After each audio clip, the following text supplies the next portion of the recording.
It's about 24 hours in the journey of International Festival on Yoga, Culture and Spirituality.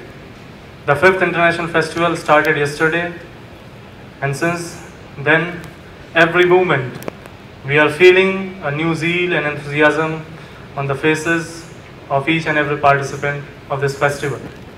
And this movement in itself is very, very special, as in this first spiritual session, we all are ready, we all are prepared to dive inside the deep sea of spirituality to find new pearls of life and wisdom. And we have with us our spiritual gurus, our leaders, our guides.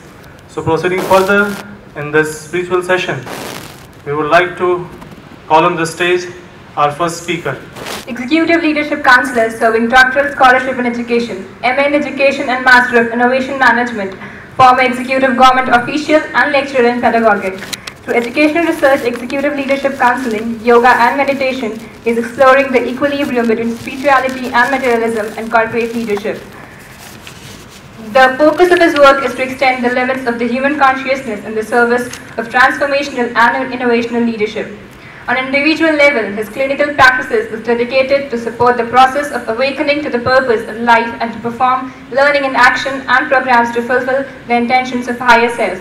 Ladies and gentlemen, please put your hands together for our very first speaker, John Frank Mostad, company owner and chairman of board, Institution Director Analysis, Norway. John Frank Mostad.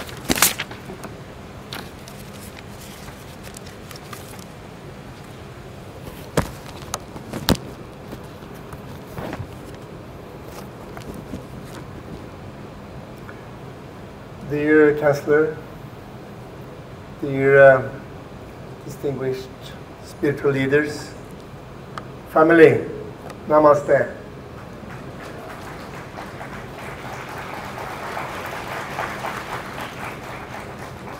I visited you in 2012 and I said to you, you look great. Today you look even more greater. I'm so pleased to be here. Being a part of this family is evolving to me. And I hope I can take into account what that means. It's beautiful to be here. Beautiful to be back.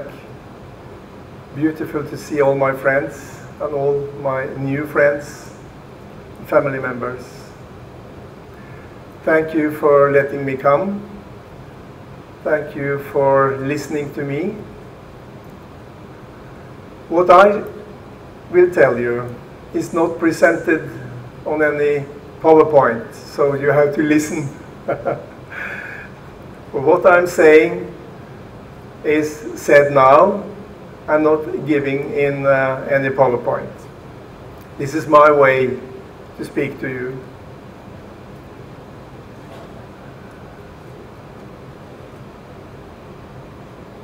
I am maybe one of the few representatives from the corporate world. I belong to the corporate world. I'm doing projects into the governmental world too. So coming here to meet spiritual colleagues and scientists from this part of the world is a great challenge to me.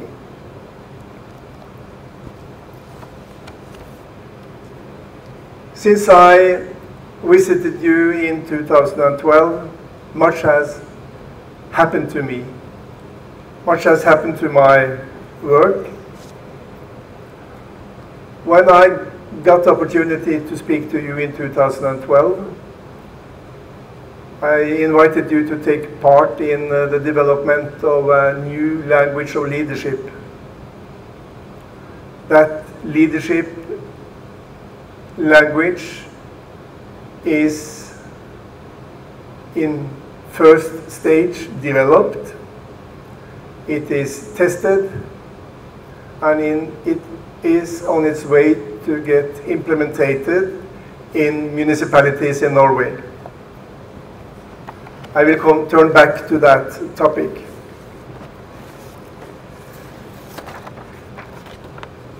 What is important to me, and maybe my topic of my professional life, is to understand the future. I need to understand the future because I am guiding people, I'm guiding offices, I'm guiding authorities to understand the future. It is of greatest importance for us to understand the future, because there will not be one future, there will be futures. And we can choose which future we want to give our support to. We need to understand and see the future because the futures demands spirituality in everyday action. That particular future we need is a future which is implemented by spirituality in everyday action.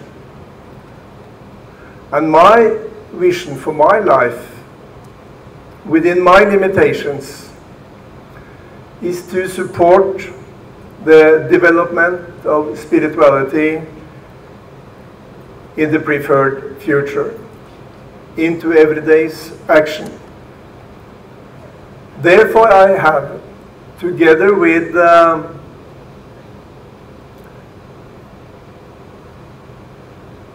international-oriented institutions, established a so-called think tank. A think tank is a sort of organization which gives itself the opportunity to think. And this particular think tank is thinking about how futures municipalities is to be founded to support that particular future we want. And that particular future will be a future with spirituality in action. So together with the Copenhagen Institute of Future Studies, which is an European well-known institution for futures research and scenario plannings, together with that institute and together with a Norwegian-based institute which is called International Movement Towards Educational Change, which is an international-oriented foundation which by those days are working in Bangladesh and Singapore by developing educational program on a technological smartphone platform. Very interesting. Those two institutions, together with my company, where I am an executive chairman, that will say a worker, I'm working within the position as a chairman. Together with those two institutions, my company and a selected couple of Norwegian future-oriented municipalities, we have established this think tank, which is named Municipality 2040. I named this and mentioned this establishment of this think tank because it maybe will be of interesting for you. I will turn back to that point too. In 2012, I invited you to take part in development of a new language of leadership, because I'm quite convinced that leadership needs access to spirituality.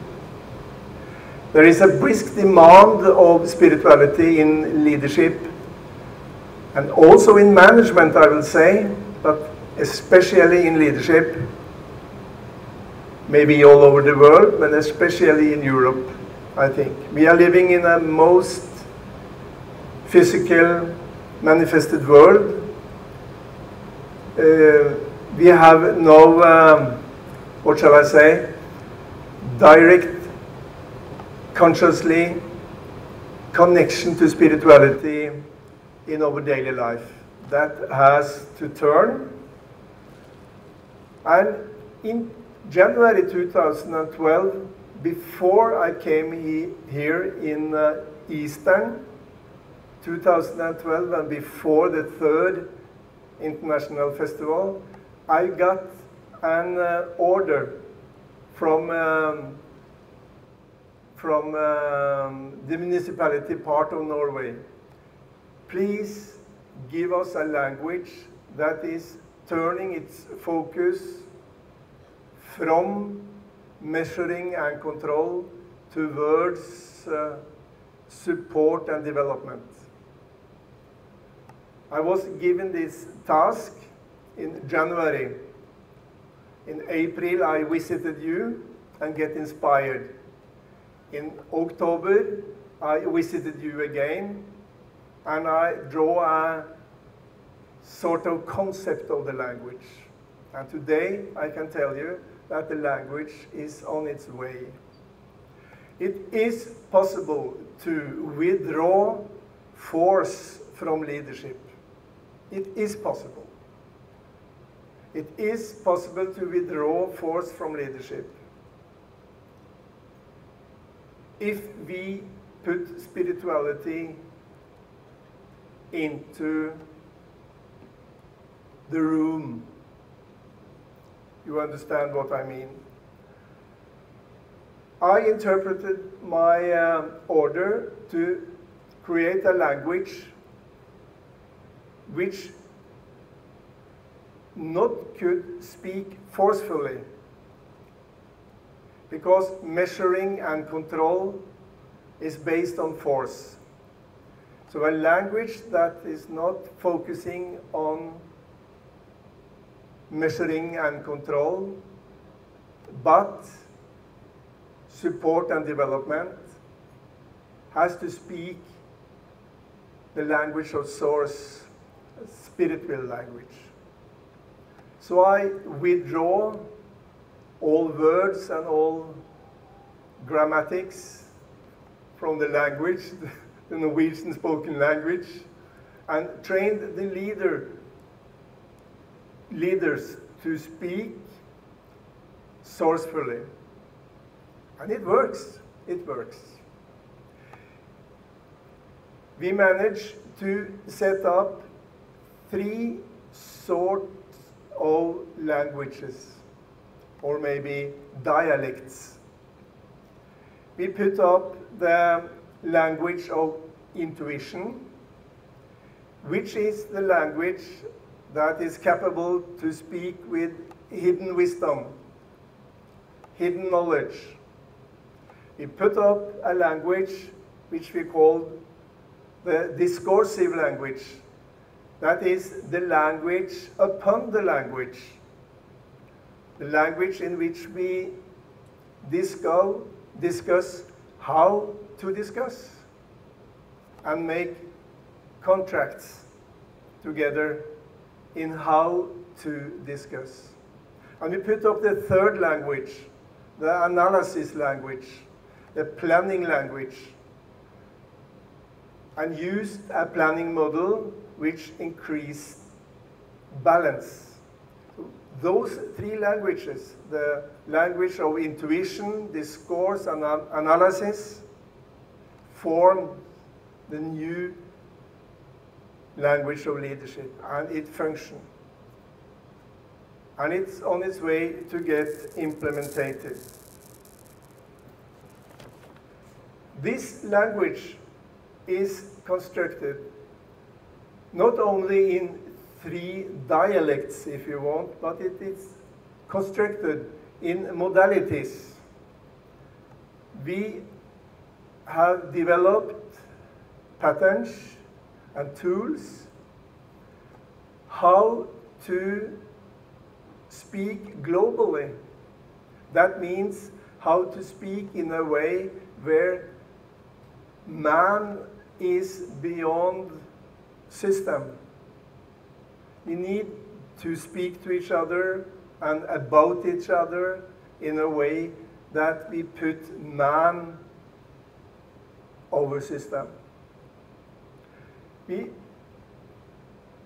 developed a modality in the language which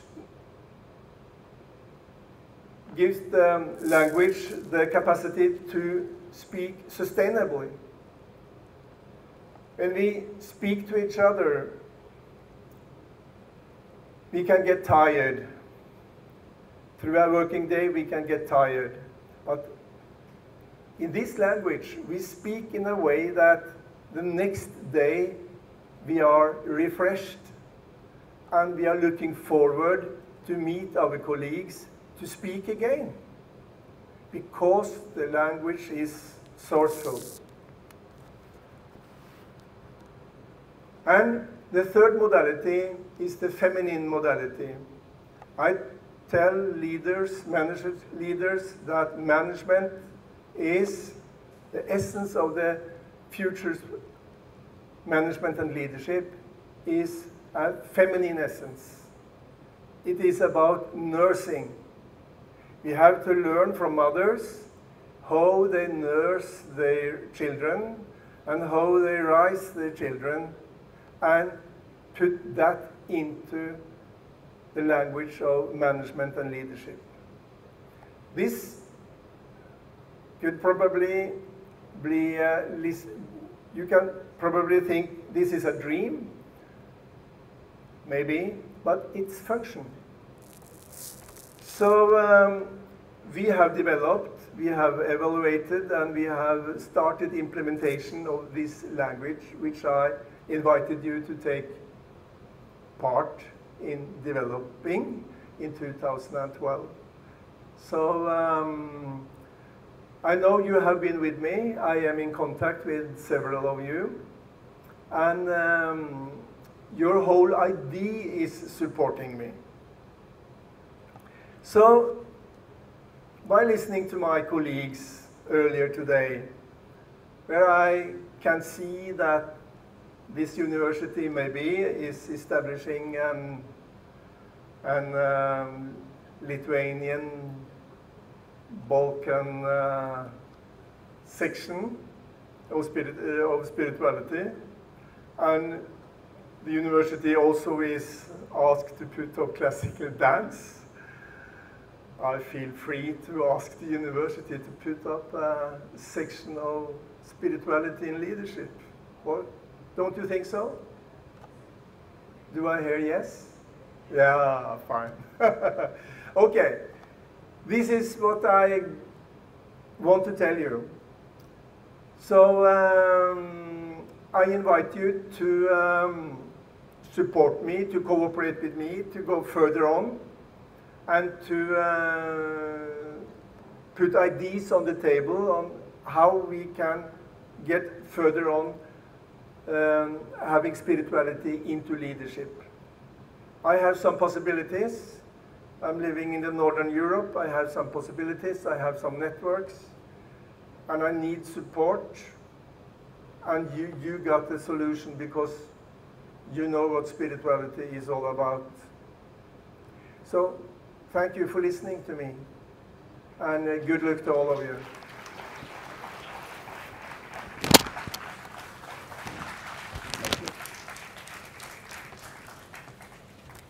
Thank you, sir. Thank you very much. As sir talked about the future of management and leadership, which lies in spirituality, and he identified that the place where we are seated right now is a place where it is available for all of us. And we are heartily thankful to you, sir, for providing us with this new knowledge. Moving further. Next, we have with us our next speaker, the former Director of CBI, National Human Rights Commission's Director General, Special Director General, Central Reserve Police Force Advisor, Law, Human Responsibilities, Corporate Affairs.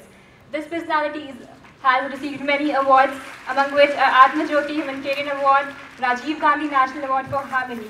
Please welcome Padma Shri Dr. D.R. Karthikeyan.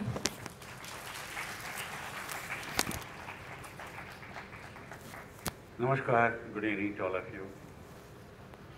Most respected Chancellor, esteemed speakers on the dais, ladies and gentlemen.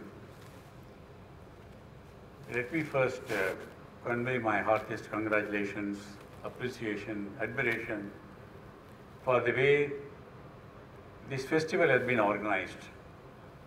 So beautifully done. Both the Minister, the Chancellor and the both Vice Chancellor have explained to us why this subject was chosen, the theme, yoga, culture and spirituality. With utmost clarity they explained to us yesterday. I'm sure most of you would have gone to the Shantikunj area, the campus, where about 10,000 people come every day. They pass through, stay for a day, have 2 or 3 meals, do meditation, prayer and move on. 10,000 people a day. And you can't believe it because the whole place is so clean, spick and span. So perfectly maintained. And also, the solid waste management here is also admirable. There is no waste, everything is, waste is converted into wealth here. So this is an example of ideal governance. I was asking the Chancellor this morning, maybe the Prime Minister, Mr. Narendra Modi, must have visited earlier. He had come. He must have gone through the campus and got the idea of Swachh Bharat. If 10,000 people going through and staying every day can be kept so clean, why can't the country also be clean by the 110 crore of people? I'm going to write to him. I said, did you get the idea from Shantikunj and Gayatri Pariwar? I'm going to write to him actually. So for that, I admire you, sir. Every time I came, I have gone and spoken to in many places. I said, there's a place like this. If they can maintain it so clean, why even houses are not kept so clean? Admire. That is the strength of, that is called culture. Culture of Gayatri Pariwar, culture of Shantikunj is to maintain everything clean. And another aspect is, I am sure all the delegates would have seen, experienced, our guides, the guests who are allotted to us to receive us, take us around, look after us, timing taken for various engagements, lunch, dinner and all that. See the way they behave. They are not putting up a show. That is become the nature because of the culture of this place. That is called culture. So the yoga has given them that culture. So they evolved it to spirituality. Now, what we got from the organization, from the Chancellor, is premise of the festival. I read it. With the advancement and material development happening all around, some of us at times pause and think if we are really happy and peaceful. And the answer we get is a big no. It's true. And again, a letter of invitation from Puja Dr. Pranav Pandya ji. I will just read the first para. In the fast-moving world where advancement and material development is the key, humanity is losing peace and satisfaction, and therefore it is important that we pause and think. While the 19th century was dedicated to physics and the 20th century went on to work on medicine, I strongly believe that the 21st century belongs to spirituality. We all agree with that. See, I can't use better words, so pardon me for only quoting what he has written. Yoga means communion. It refers to the unification of the inner self with the supreme divine consciousness.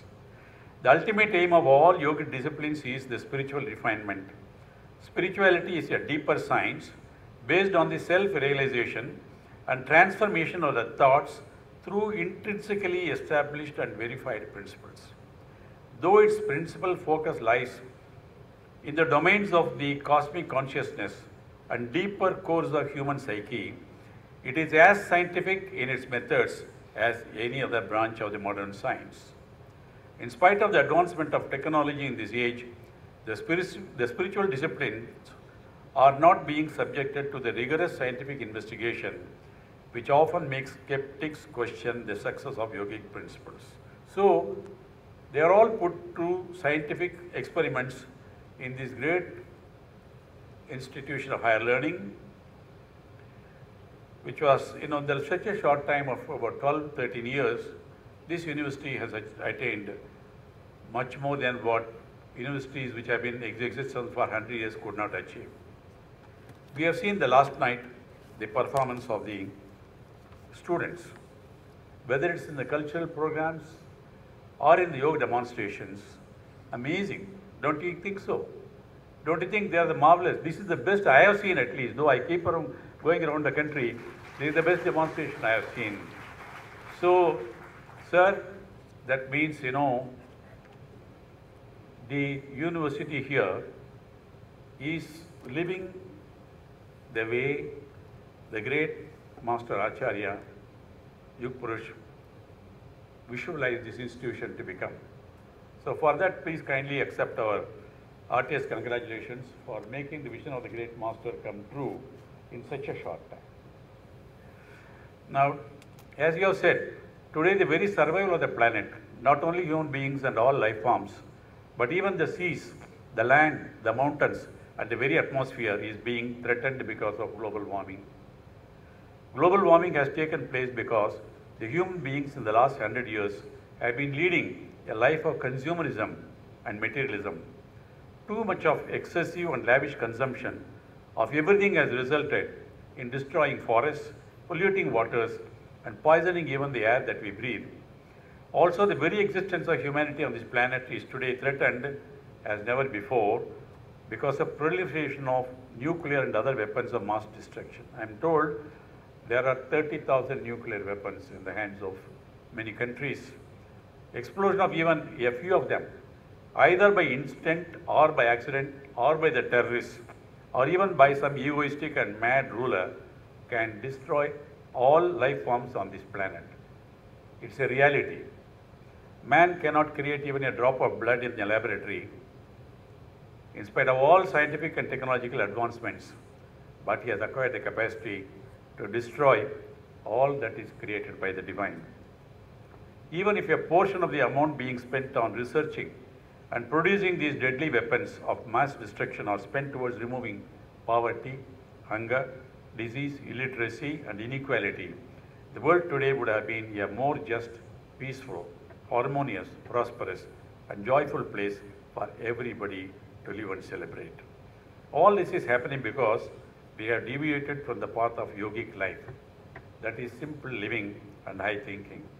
The father of the nation, the greatest human being of the last century, Mahatma Gandhi, said, I quote, "There is a sufficiency in the world for every man's need, but not for even a single man's greed."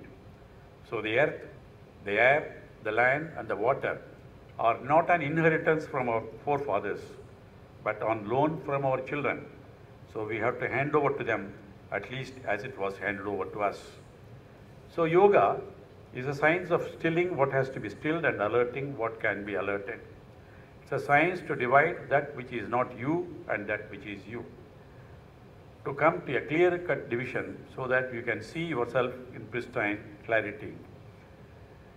You can move anywhere you like and you remain unmoving because you have reached and touched the eternal, which never moves, which is unchanging. So the body, our body, individual body, is like a musical instrument, a violin or a veena. It has to be rightly tuned. Only then will the higher music arise out of it.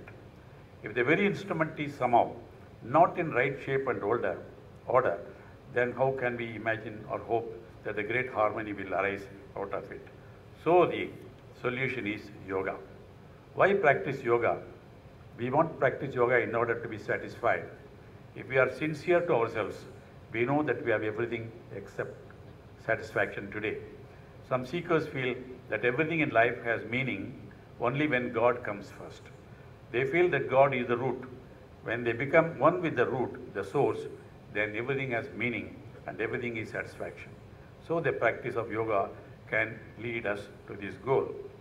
Yoga can bring ecology in nature, peace, love and affection, cooperation in society, eliminating student unrest, drug and gun culture, divorces, psychosomatic ailments and psychiatric disorders, greed and speed at the base of a host of stress-triggered, aggravated and maintained problems in every nook and corner of our planet.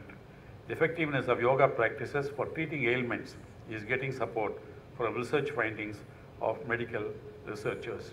Thousands of drug addicts have given up smoking, alcohol and drugs thanks to the practice of yoga, kriyas, asanas, breathing practices and meditation. Their new life of restraint and self-governance has been a life of immense inner joy of great victory. That is the experience of all of us. Here about this great university itself, Swami Vivekananda envisioned we should not be satisfied with information gathering and bread-earning education. He said, education is the manifestation of perfection already in man. To build an all-round, fourfold personality, that is physical, mental, emotional, and intellectual, with a spiritual basis and fourfold consciousness, that is civic sense, patriotism, service zeal, and spiritual urge, should be the goals of education, and that type of education this great university is giving. I greatly admire you for that. The multi-dimensional answer is yoga, eliminating the causes of stress as physical strain and dramas, mental restlessness, emotional upsurges, and deep-rooted psychological conflicts. Yoga has proclaimed to help the slow learners, mentally retarded, blind, children in orphanages, remand homes, prisoners, etc. So all yogic techniques bring regulatory effect, which means the minute adjustments of the internal environment of the body towards a state of normal and optimal balance. The body resistance to diseases is increased through an increase in white blood cells, antibodies, gamma globulins, and other substances. So kriyas, asanas, and meditation are important aids to strengthen immune system. Even in USA, nearly 100 hospitals are officially using yoga and yoga therapy for their patients. Thousands of teachers in UK, 4 major schools of yoga in Japan, large-scale practice of yogasanas in Europe, Australia, etc. The global influence of yoga is no imagination. That's how when the Prime Minister Narendra Modi told the United Nations General Assembly, yoga is beyond religion, yoga belongs to the whole humanity. Of course, it's a gift of India for thousands of years. Because being practiced everywhere, there should be an International Day of Yoga, and it was accepted within 45 days by the entire world. So it has become a global phenomenon. So I want to compliment all of you for being in the path of yoga many years earlier. Much before that, there is shortage of yoga, good yoga teachers around the world. There is a great demand all over. So I used to tell yoga teachers, now you will be the most precious commodity now, and provided you learn the yoga in the right manner. And this place gives you the right type of learning of both the theory and practice of yoga. I compliment all of you. So, human yoga and divine yoga. Human yoga is all about the body, the perfection of the body. The divine yoga is perfection lies in receiving light from above and also in bringing forth the light, peace and bliss that are inherent in the soul. That is inner health. Within our living memory, we have seen science advancing very fast while human happiness has been receding at an alarming rate. Science right now deals mostly with the material world. Spirituality right now deals mostly with the inner world. Science and modern life are simply indispensable to each other. Science minus spirituality is sarvanash, means destruction of all. Atomic energy, Science plus spirituality is sarvodaya, that means progress of all. Now I wonder how many of you have had the time to look at these small booklets, Lose Not Your Heart. Anyhow, please take it. It contains all that is to be learned in all spiritual lessons. Beautiful messages. I'll just write just a few pages for you because I found it fascinating. In a page of 36 pages, costing only 8 rupees. It was given to us free, complimentary, thanks to you. It contains all that is necessary for leading a healthy life, health of the body, mind and soul. Allow me to read just a few pages. Before pointing out the faults of others, search for faults in yourself and do your best to fix them. People who wish to conquer the world should conquer themselves first. If you can do this, then you can conquer anything. People will not stand against you, but will be influenced by you. And the master, great master says, the founder of this great movement, refining oneself is the greatest service to humanity. Performing social service without a spiritual outlook makes people obsessed with their own virtue. They consider themselves great philanthropists. Without a spiritual outlook, they can never develop humility, nor do they have the ability to change themselves. To make your life an offering, make sure that you comply with the following. See every person as worthy of kindness. Utilize your time with honesty and discipline. Work for the welfare of others. Limit your speech to worthy causes. Accept only that which you have honestly earned. Integrity. Constantly keep God in your thoughts. Stay focused on your duties. Maintain your mental equilibrium. Your life cannot truly be considered an offering until you give up your ego.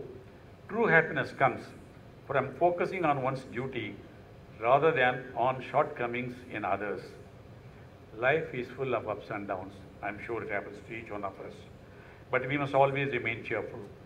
Do not be irritated by criticism from others, and you will retain your mental equilibrium.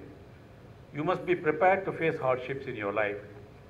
You must be predisposed to feel that you cannot face them. But where you find doubt, tiredness and despair in yourself, you will also find immense strength. Finish your work wholeheartedly and step aside. Let the results come to you in due course of time. Work to your full potential. There is no need to be afraid of anything. Do not despair, you are standing on firm ground. Whatever happens, let it happen. Whatever is said about you, let it be said. You should consider these things as illusory as a mirage. Take advantage of every moment and every opportunity. Your path is very long and time is very short. Concentrate your inner strength on reaching your goal. Depending on others for our happiness ultimately leads to helplessness and misery. Your true nature will help you become determined, and this determination will help you reach your goal. Keep your mind engaged in useful tasks. Do not let it go idle. When others look outside for worldly treasure, look inside for the treasure within yourself. It is your responsibility to cultivate courtesy, simplicity, empathy, and compassion. Disregard how others treat you and stay focused on own growth. The day you develop faith in the strength of your own hands, feet, and heart, your soul will tell you to go forth alone.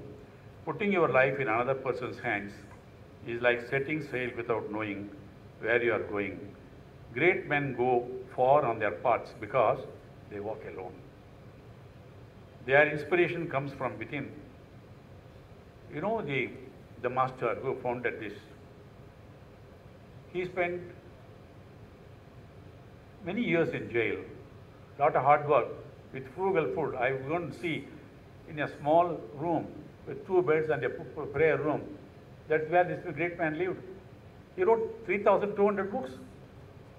I find it, he was all the time working because he chose the path. He was alone when he started.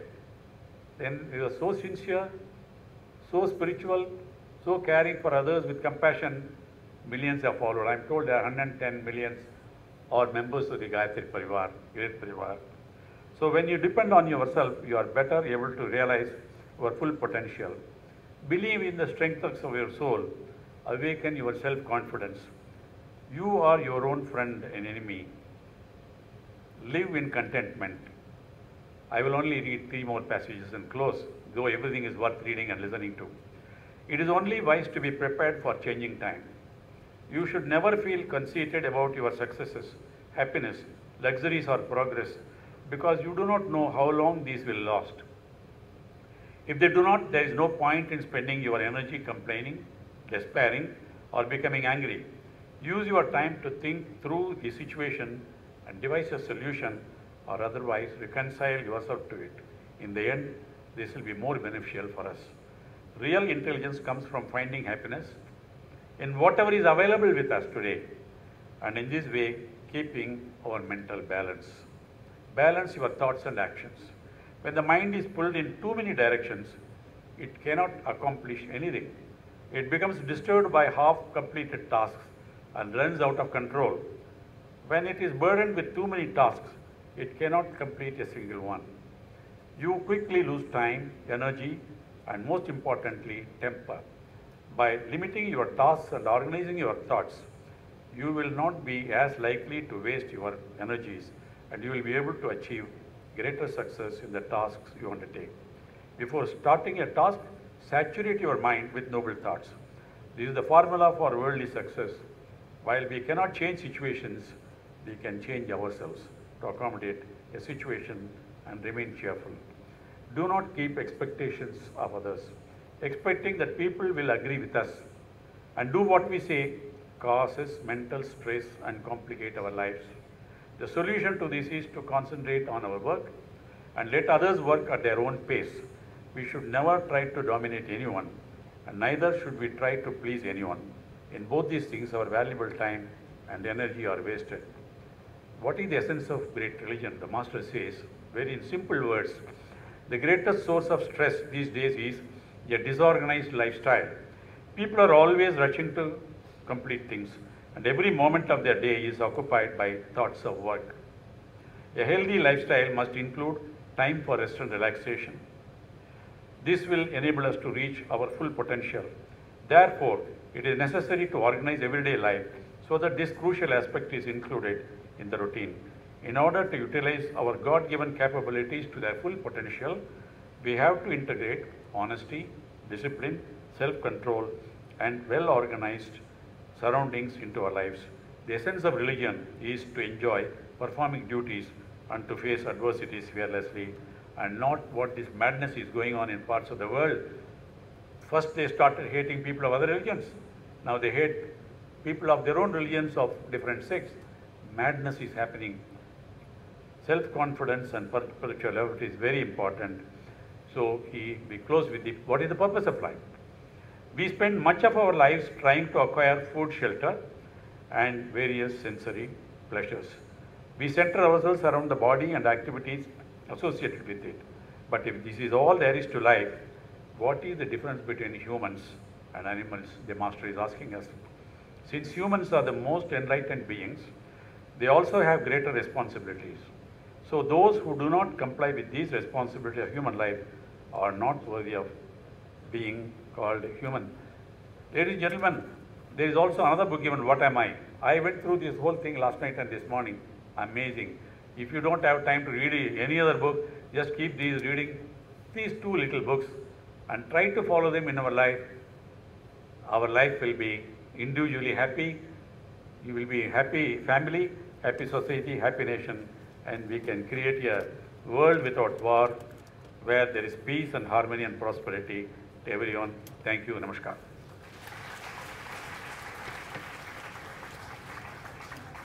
Thank you, sir. Thank you very much. The example which you have set makes us understand that what is there in the writings of our Puji Gurudev.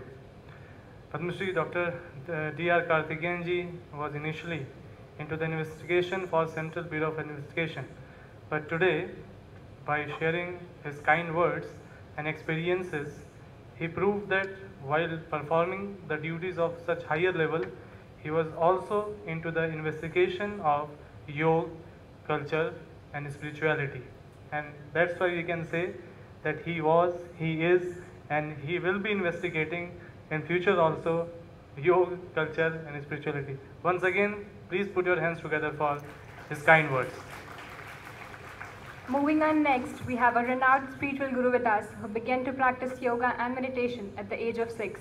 When he was 15, he was recognized by 3 different international yoga schools as a teacher of Hatha, Siddha and Kundalini Yoga. He was the president of Yoga Dharma Community and Yoga Dharma International. Ladies and gentlemen, please welcome Bhai Shri Hari Singh Khalsa ji.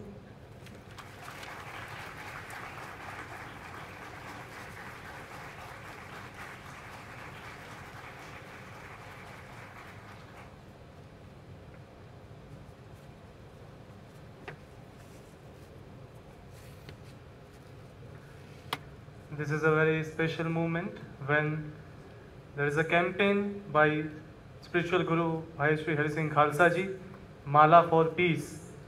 And the aim of the project Mala for Peace is to help people dedicated few minutes for spirituality, and in that succession he is offering that mala to the dignitaries on the dais, setting a great example of spirituality. एक बार जोरदार तालियों से हमसे स्वागत करें, अभिनंदन करें आध्यात्मिक गुरु भाई श्री हरि सिंह खालसा जी का।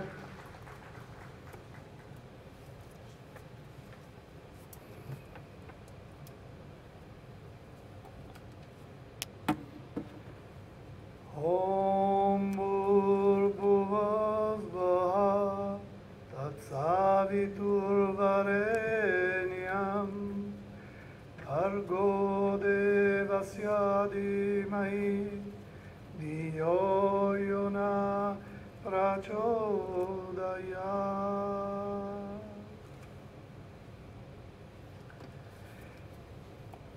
Illustri esponenti politici, religiosi e spirituali, onorevoli ospiti tutti, è con grande rispetto e gratitudine che rivolgo a voi i miei più ossequiosi saluti e pongo le mie sentite congratulazioni per questo eccezionale evento al dottor Chinmay Pandya ji,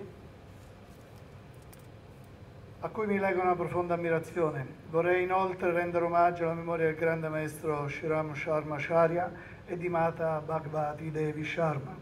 Con reverenza mi inchino a Mata Shara Devi Ji e al dottor Pranav Pandya ji. E li ringrazio per tutto quello che costantemente compiono a favore dell'intera umanità. E in questo giorno speciale ricordiamo il Mahatma Gandhi. Eminent spiritual, religious, and political representatives and respectable guests. It is with great pleasure and gratitude that I'm addressing my most esteemed greetings to you all, and I'm congratulating Dr. Chinmay Pandya, to whom I am bound by profound admiration on this remarkable event. I would also like to pay homage to the great master Sriram Sharma Acharya and to Mata Bhagavati Devi Sharma. With deep reverence, I am bowing to Mata Shara Devi Ji and Dr. Pranav Pandya, and I thank them for what they are continuously doing for the benefit of the entire humanity. And on this very special day, I want to remember Mahatma Gandhi. Okay. And then I would like to greet you all, dearest youth and wonderful Gayatri Pariwar. I would like to hug you all with sincere affection and great admiration. You are a model for millions of youth around the world. Thanks, many thanks. My most sincere thanks to you all. My presentation today is mainly addressed to you, but also to your teachers, masters, and educators. A few years ago, when my children were still little, I asked myself what was the best way to educate them. You all, dear youth, belong to Gayatri Pariwar, the family of Gayatri. And as in every family, big or small, or even a huge one as yours, the future begins exactly with how we educate our sons and daughters. The topic I'm going to talk about today will therefore be the educational pathway to the developmental stages linked to the child's main chakra. In this journey, I have been supported by Dr. Haridev Kaur, Maria Luisa Cristiani, and a Yoga Dharma teacher and physician specializing in child neuropsychiatrist, and by physician Enrico Nonnis, who has been practicing yoga for many years and is also a specialist in child neuropsychiatry. I would like to thank them both officially for the valuable contribution given to this work. Taking into consideration the vastness of the topic and the time at our disposal, we've decided to consider only one example of the educational interaction in children's chakra, Manipur chakra. Before doing that, I need to introduce some reflections about the incarnation process according to the principles of Yoga Dharma. For Yoga Dharma, the incarnation process takes place before the moment of conception, when a spirit begins to undertake this marvelous adventure called life. As we all know, every soul carries a burden called karma and has to get rid of it in order to become whole again with the Creator.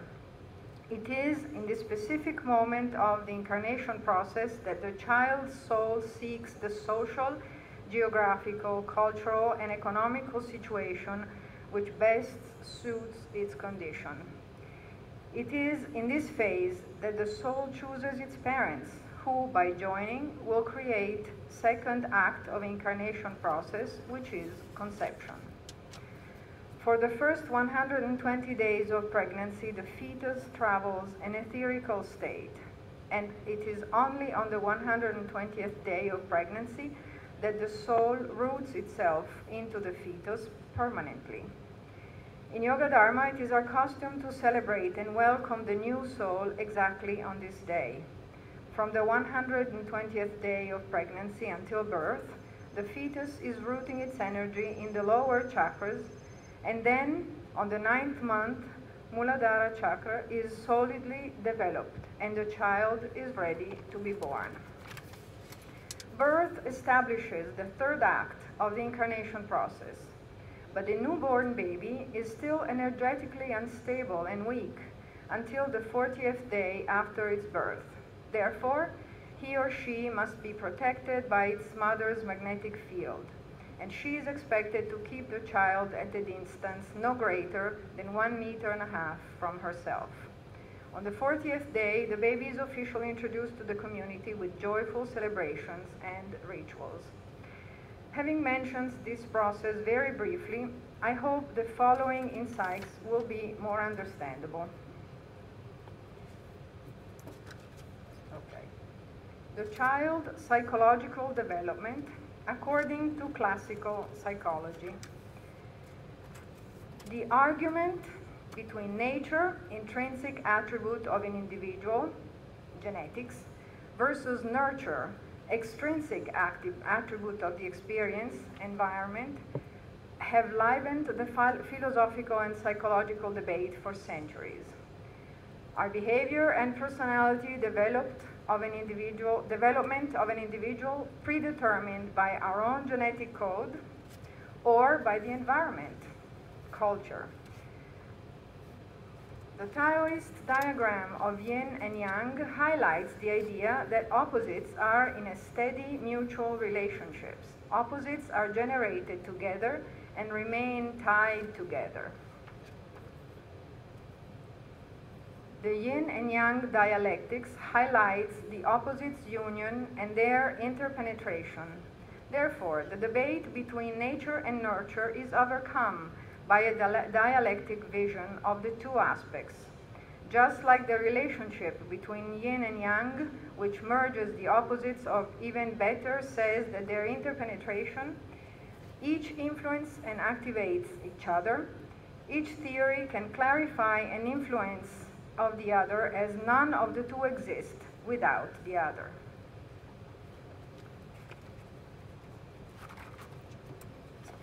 The child chakra system according to Yoga Dharma.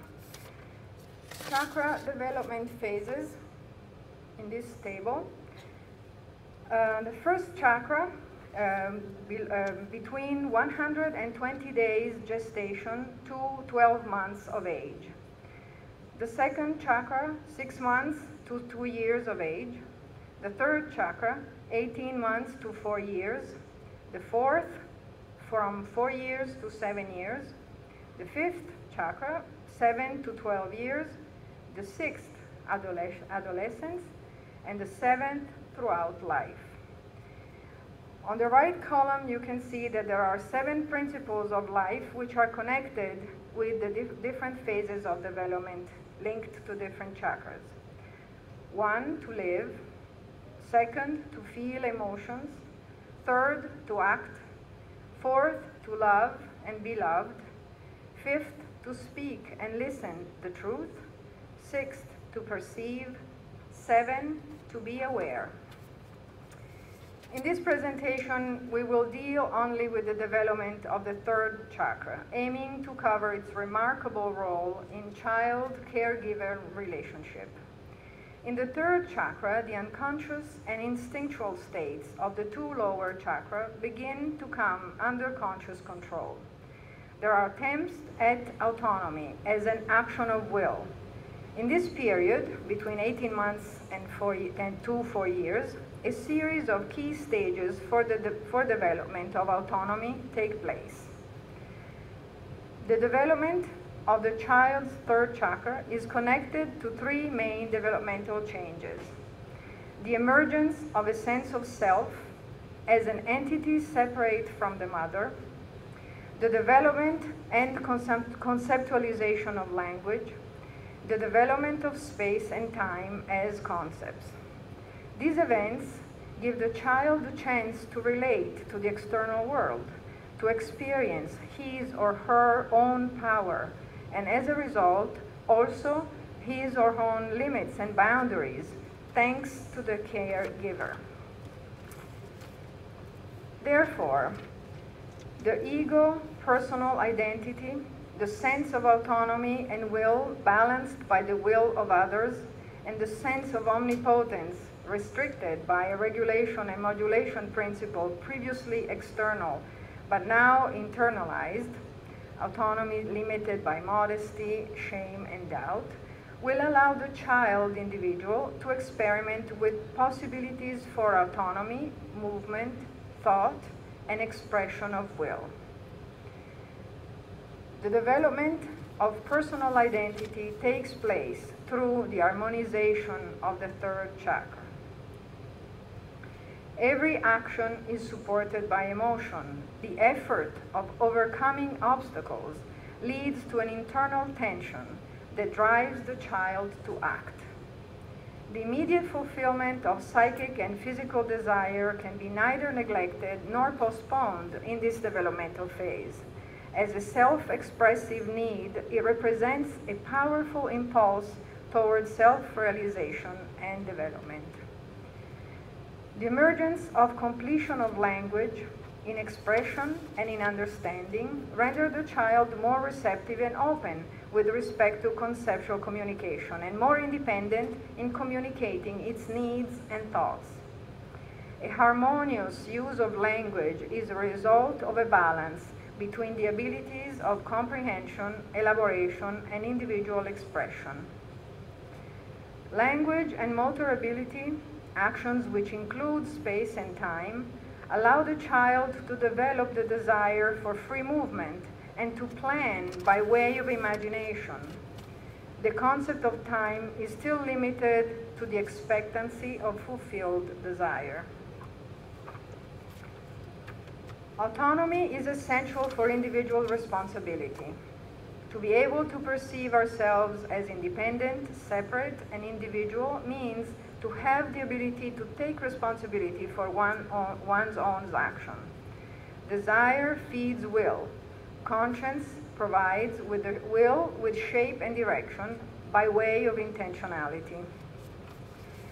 In this phase of development, the caregiver is called to substitute the control function that the child doesn't yet have, and to act as a moderator of emotions and actions by both containing and supporting the child's instinctual demands. The caregiver must play an organizational role in order to balance the explosive energies related to personal power without denying autonomy and originality. Only in this way will the development of such power prove harmonious, and the child will be ready for the next developmental jump. Just as the development of the third chakra leads the child to test out the limits of personal and external power, so it also leads to experience feelings of impotence or non-power. The resulting feeling is that of anger and/or passivity. Anger represents the spark of the third chakra's vivid fire, and the child needs to be able to experience its meaning in terms of evolution, dynamism, and transformation rather than destruction. Anger, understood as energy moving from inside to outside and vice versa, is needed in order for the child to reconcile its own internal impulses with external requirements. It represents the impulse to be part of the external world and to influence and dominate it. The adult that treats the child's anger as a normal evolutionary process shows the child the way towards control, which accepts the aggressive and destructive elements that belong to each human being.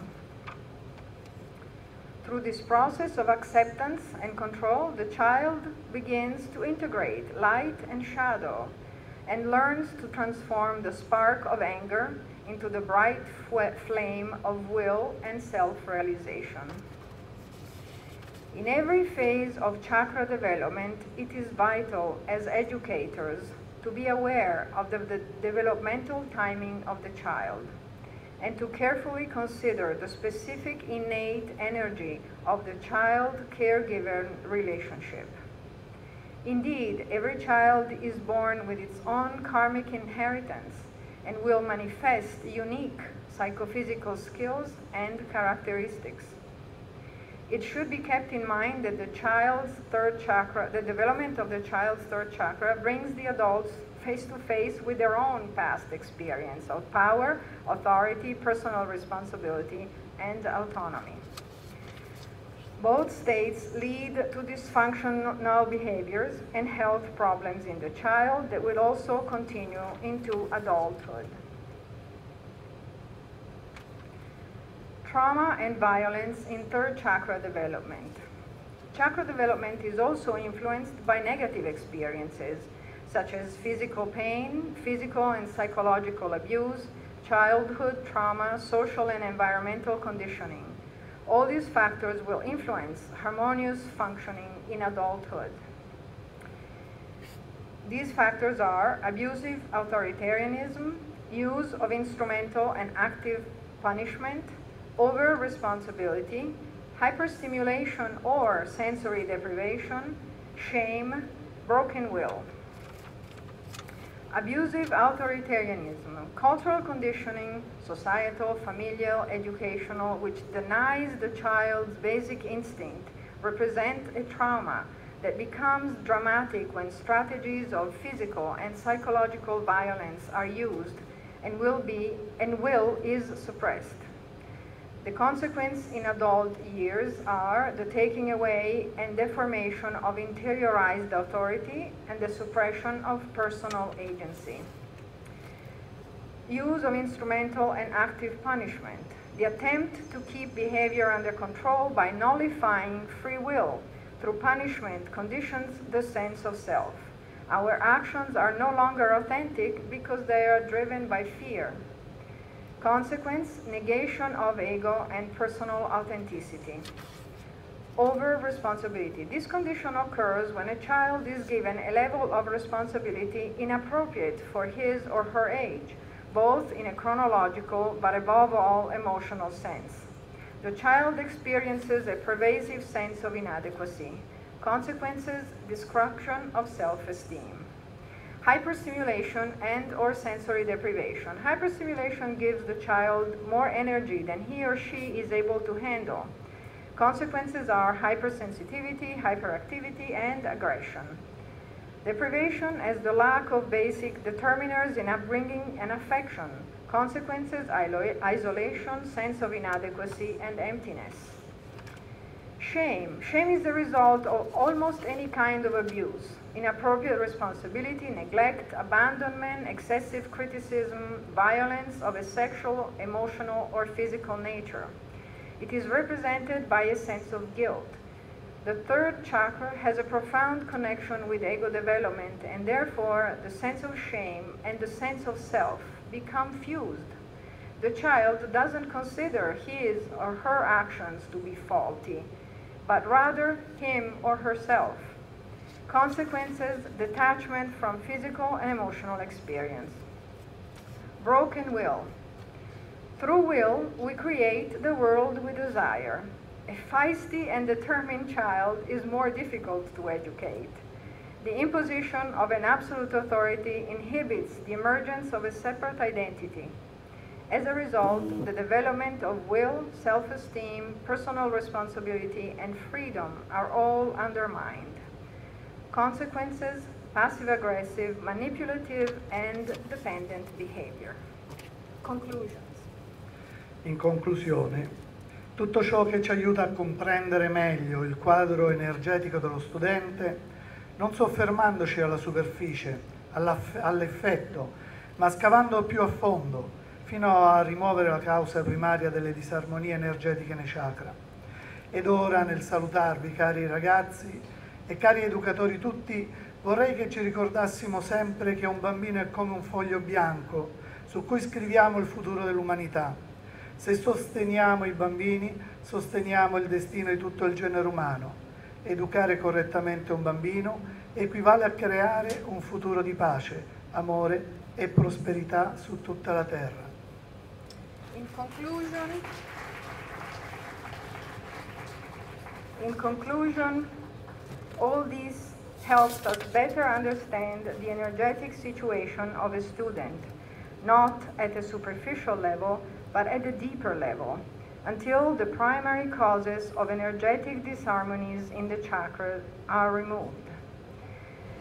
And now, by saying goodbye, dear youth and dear educators, I wish we can always remember that a child is like a blank slate on which we write the future of humanity.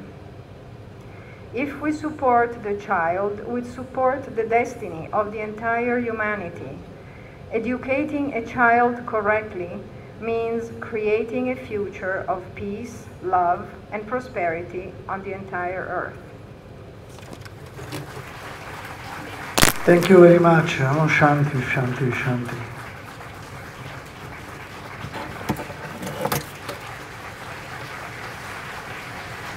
Our heartily thanks to our Guruji, Bhai Sri Hari Singh Khalsa Ji.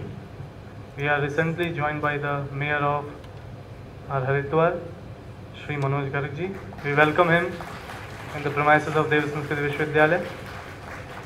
The message of Bhai Hari Singh Khalsa Ji was revolving around the future of humanity. From the time of inception to the future, how spirituality can mold and blend a child, a student into right direction. Each and every aspect of the things were scientifically explained to all of us. We heartily thank Guruji. Proceeding further, we have one of the most senior member of Gayatri Pariwar, a great thinker, philosopher, and the editor of Pragya Abhiyan. He devoted his entire life for Gurudev's mission and is living his life on the footprints of our revered Gurudev. He is spreading the message of our patron father in every possible way. So please put your hands together for Videshwar Upadhyay Ji from Shantikunj. निवेदन है आदरणीय श्री वीरेश्वर उपाध्याय बाबू जी से कि वे आज के इस अवसर पर हम सभी का मार्गदर्शन करें.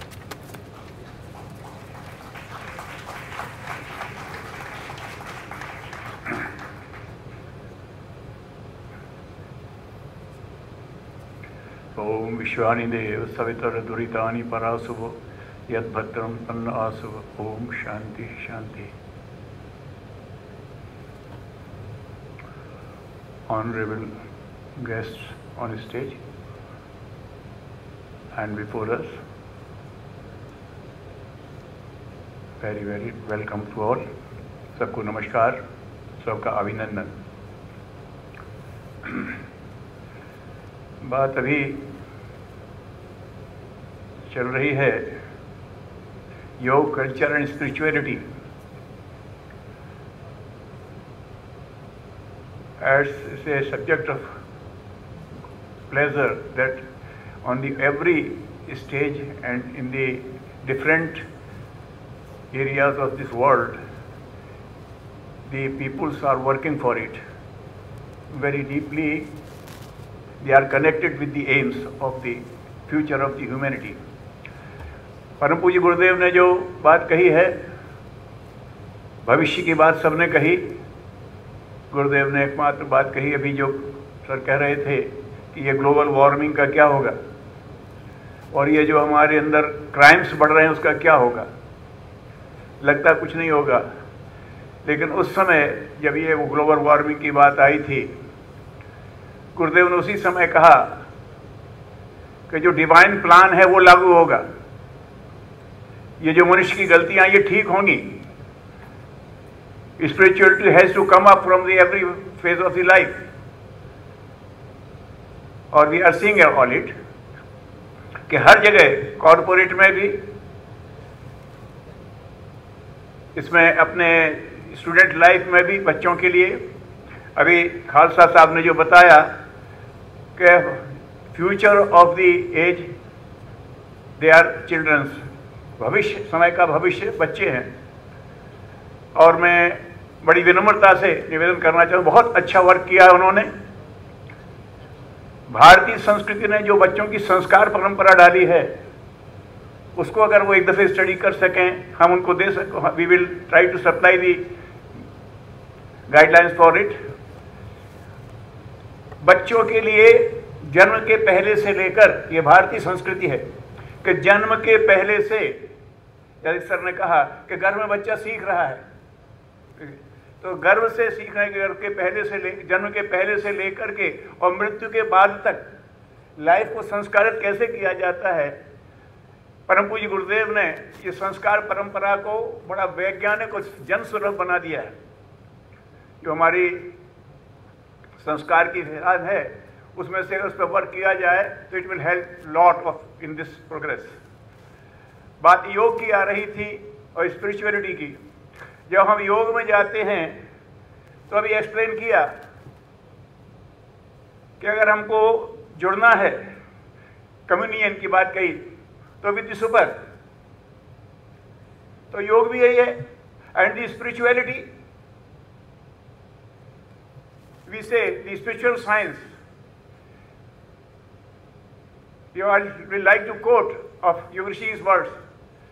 We say the scientific spirituality, but spirituality itself is science. जो हम जितना भी विज्ञान की हमारी धाराएं हैं, हम बड़ा लंबा कहते हैं, गुरुदेव ने एक वाक्य में उसको पूरा कर दिया। आज का विज्ञान जो है, ये विज्ञान वो है जो पदार्थ और पदार्थगत ऊर्जा में काम करता है। The science which deals with the matter and energy within the matter. All the branches of life are covered in this one sentence. But we are not of the matter only. We are something else. So with matter, we go to the material science which deals with the matter and energy within the matter. We will have to go the science of thoughts and energy within the thoughts. This is the mental science. And then go ahead to that. The science which deals with the spirit and the energy within the spirit. This is the basic of it. So all the three branches of the science, they are to be covered. If you want a complete yoga, अगर योग की बात है, जुड़ना है हमको, we want to be communion with that super power. So we are in physique, we are as thoughts, and we are as the spirit. So all the three science has to be covered. आज भी से कि हम योग की practice कर रहे हैं, हमारे यहाँ बड़ा सीधा कहा गया है, 3 योग की बात करते हैं।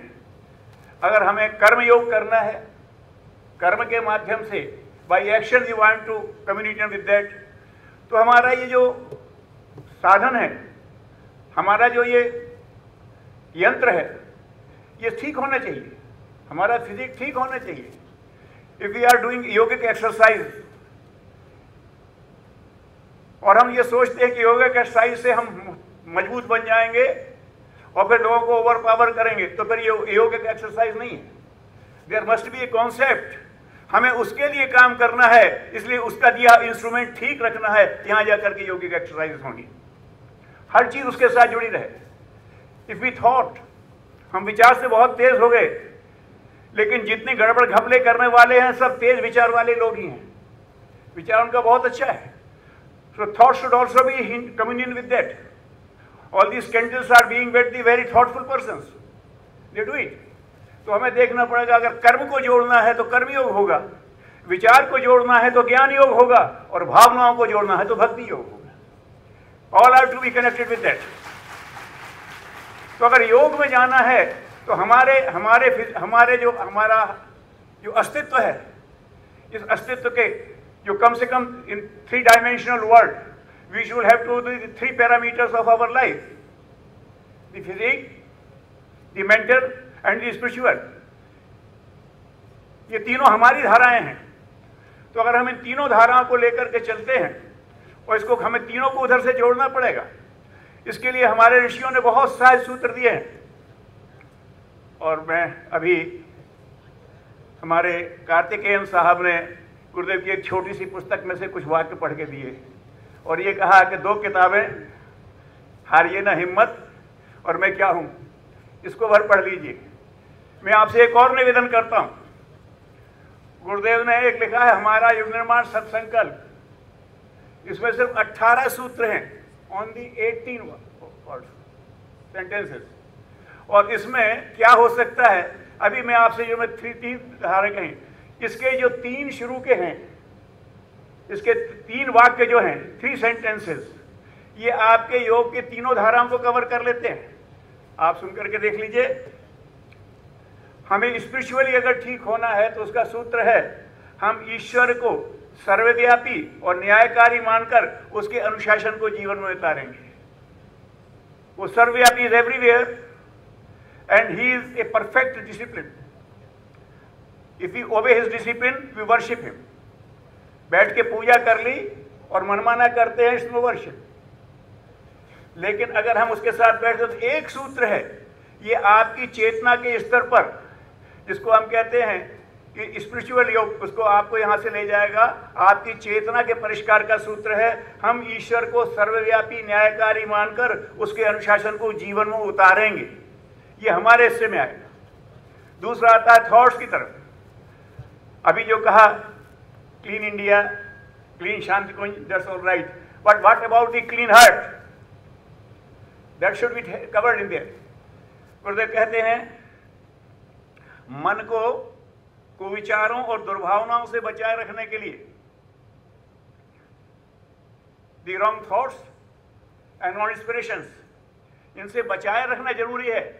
हमारा मन तो भगवान ने डिवाइन बनाया हुआ है, it's all with the divinity, लेकिन हम जो बाहर से कचरा डाल देते हैं उसके ऊपर, वो है कुविचारों और दुर्भावनाओं के माध्यम से। इनसे अगर बचाए रखना है तो स्वाध्याय और सत्संग, स्वाध्याय मीन्स थ्रू बुक्स, सत्संग थ्रू विद पर्सन, हमें अच्छी चीज को देना चाहिए। If there is negation, if there is no light, there is darkness. If there is no स्वाध्याय सत्संग, there will be wrong senses with invoke. ये दूसरा बात हुआ। तीसरा है कि अब हम जो शरीर के लिए कर रहे हैं, शरीर का योग, पदार्थ का योग, वो कहते हैं शरीर को भगवान का मंदिर समझकर, this is the temple of the God, the part of the God, the आत्मा, सो परमात्मा, ईश्वर अंश जीव अविनाशी, उसके एक रे हमारे अंदर बैठी हुई है और उसका इंस्ट्रूमेंट ये है। तो ये मंदिर हो गया, it's temple of the God, the temple of the soul. शरीर को भगवान का मंदिर समझकर आत्मसंयम एंड और नियमितता द्वारा आरोग्य की रक्षा करेंगे।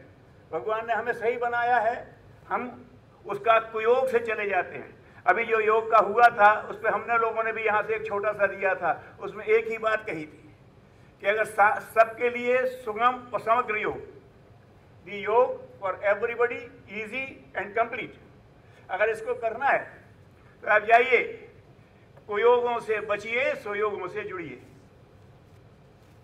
दी रॉन्ग एप्लीकेशंस, अभी जो बात हो रही थी, disorganized and organized. If it is organized, it's sanskaric. If it unorganized is असंस्कारित। तो आप देखिए कि हमारे जीवन में जो कुछ भगवान ने दिया है, एक से एक बेशकीमती चीजें दी हुई हैं, एक से एक बेशकीमती चीजें। अभी सर कह रहे थे कि जो एक बूंद खून बना नहीं सकते वो खून बहाते हैं, उनको पावर नहीं है। हमें नहीं मालूम, अभी तक कोई लेबोरेटरी अनाज से खून नहीं बना सकी, बट हमारे अंदर एक पैथोलॉजिस्ट बैठा है, we create but after what we eat, and he is so expert in every phase of the life. If you change the raw material, the product is changed, but you change your input. If you are vegetarian, you became non-vegetarian, but your blood group is not going to be changed. He can create anything out of the any material. He can make the desired thing out of the any raw material. ये हमारे भीतर बैठा हुआ है, that is within us. उसका हमें value करना चाहिए। तो मैं जब ये कर रहा था कि अगर योग की बात करना है तो समग्र योग की तरफ हम सिर्फ अपने आप को कुयोगों से बचाएं और सुयोगों से जोड़ें। छोटे छोटे सूत्र हैं और आप लोगों से निवेदन यही करूंगा, इसमें आगे मैंने अभी आपको 3 सूत्र कहे हैं। अभी जो बात आ रही थी, एक निवेदन करना चाहता हूं कि जीवन की हर समस्या के बारे में आचार्य जी ने यहां बैठ के दिमाग से नहीं लिखा है। वो कहते थे मैं लेखक नहीं हूं, मैं यहां की समस्याएं लेकर के चला जाता हूं अपर कॉस्मोस में ऋषियों की चेतना के स्तर पर। वहां विचार मंथन होता है, वी डिस्कस द थिंग्स, और जो रिजल्ट होता है, whatsoever result is found I write as a letter to our person. मैं अपने प्रिय लोगों के लिए एक पत्र लिख देता हूं। लिखने से क्या मतलब? तो ये जो कुछ भी लिखा हुआ है उसमें से एक दिक्कत ये है कि जो लिखा हुआ पढ़ करके लोग समझते नहीं। With the problem with the society, वो चाहते हैं कि अगर लिखा हुआ सही है तो कोई करके दिखाए। If it is not in practice it's not useful. So we need few persons जो ये कहें देखो ये लिखा है और ये हमने किया है और ये रिजल्ट है। इस तरह से अगर हम रखना चाहें तो कर सकते हैं। तो मेरा निवेदन है, उन्होंने एक वाक्य कहा था, एक बार उन्होंने ये भी कहा था कि गायत्री को हमने सद्विचार और सद्भाव के लिए छोड़ा है, और लोग कहते हैं गायत्री मत करो। उन्हें 58 के यज्ञ में कहा मैं क्या कर सकता हूं, एक दिन सारी दुनिया गायत्री करेगी, और सारी दुनिया गायत्री कर रही है। कैसे पहुंची वी डोंट नो। और यज्ञ को जो उन्होंने कहा था कि परमार्थ के लिए समर्पित करो, वो यज्ञ है, और इसको हर तरफ हो रहा है। Everybody is looking to it कि अगर आपके पास चाहे जितना ज्ञान है, लेकिन जनहित के लिए अगर आप कोई सेल्फलेस वर्क नहीं कर सकते तो it's of no use. Selfless work to the society, यही यज्ञ है। तो इसको उन्होंने कहा दैट्स गोइंग टू एवरीवेयर। और ये भी उन्होंने कहा था क्रांतियां जगह जगह से फूट फूट करके निकलेंगी। क्रांतियां, the revolutions has come out from every phase of life, from the different places, and they are coming out. अभी जो आप बता रहे थे कि अपने धर्म को अच्छा कह करके दूसरों को छोटा कहा और फिर अपने धर्म में भी आपस में लड़ने लगे। लेकिन ऐसा करने वाले कहीं भी हो दुनिया में, उन्हीं के अंदर से एक रेवोल्यूशन निकल रहा है, and they are going to things. जब भी हम जाएंगे तो जो आपने आज विषय रखा है कि योग के माध्यम से कल्चर और उन दोनों को गार्ड करने के लिए स्पिरिचुअलिटी, योग के हिसाब से कल्चर बने। ये कल्चर कुयोग का कल्चर है, मिसहैप्स का कल्चर है। कल्चर बने तो योग के आधार पर बने और दोनों को गाइडिंग करे स्पिरिचुअलिटी। मनुष्य के अंदर तो देवत्व है ही। Every individual potentially divine. Why can't we invoke our divinity? This is the spirituality. So we are working for it. आप सब ने इसमें जो प्रयास कर रहे हैं मुझे बहुत अच्छा लगा, from different ways of life. और ये कहाँ करके गुरुदेव कहते थे जो कोई भी कुछ अच्छा कर रहा है समाज के लिए, वो भगवान की तरफ से युग निर्माण के लिए चुन लिया गया है। He has been selected for युग निर्माण from the side of the Almighty. और ऐसे लोगों को देखकर बहुत प्रसन्नता हुई। इन सब के लिए बहुत बहुत साधुवाद, बहुत बहुत कह के। और आप सबके लिए ये जो हम यहाँ बैठे हुए हैं, एक ऐसे दिव्य वातावरण में बैठे हुए हैं, हमारे यहाँ से कुछ ऐसे व्यक्ति निकलना चाहिए जो शब्दों से कहें और शब्दों का प्रमाण जीवन से दे सकें, तो हमारे राष्ट्र का उद्देश्य, हमारे गुरु का उद्देश्य, हमारे विश्वविद्यालय का उद्देश्य निश्चित पूरा हो जाएगा। Om Shanti.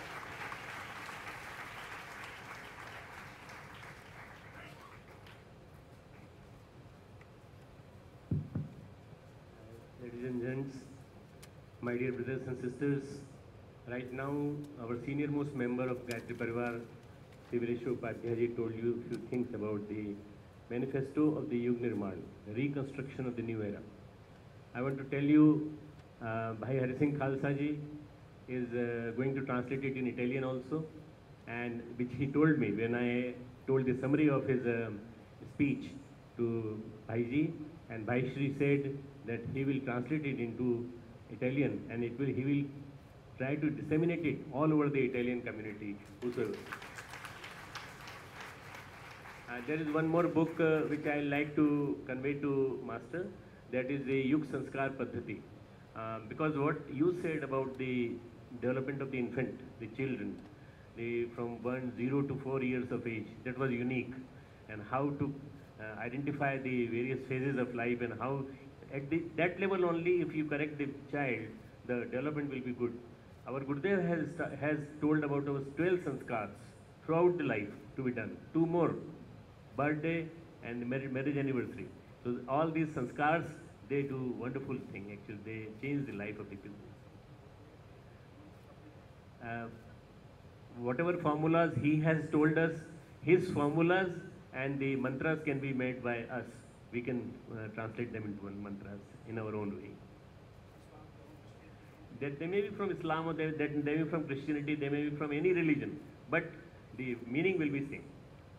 Thank you very much for giving us an opportunity for this. What a wonderful moment, a live demonstration that how we are together working for humanity. Whatever good is possible from our side, the dignitaries are planning, they are doing, and this is the way we are moving towards a successful path towards humanity. Our next speaker is a great philosopher, mentor, and a guide. His personality is a rare blend of spiritual insight combined with scientific acumen. A gold medalist in MD medicine, and he had qualified for US Medical Services in 1975. But inspired by his guru's sheer sage Pandit Sri Ram Sharma Acharya, he gave up the lucrative offer and stayed in India for the altruistic cause. This was the beginning of guru-disciple relationship that asked for more sacrifice and more penance before molding him into a global messenger of Indian culture. He started as the director of Brahma Virtues Research Institute, that he has set an example in the area of research and scientific spirituality. He did intense research, studying Ayurveda, Indian scriptures, and co-authored many books on scientific spirituality in the close proximity of Acharya-ji. He had also addressed a joint session of the House of Lords and the House of Commons in London. I cordially welcome His Holiness Param Shraddhe Pranav Pandya ji to bless us with his words.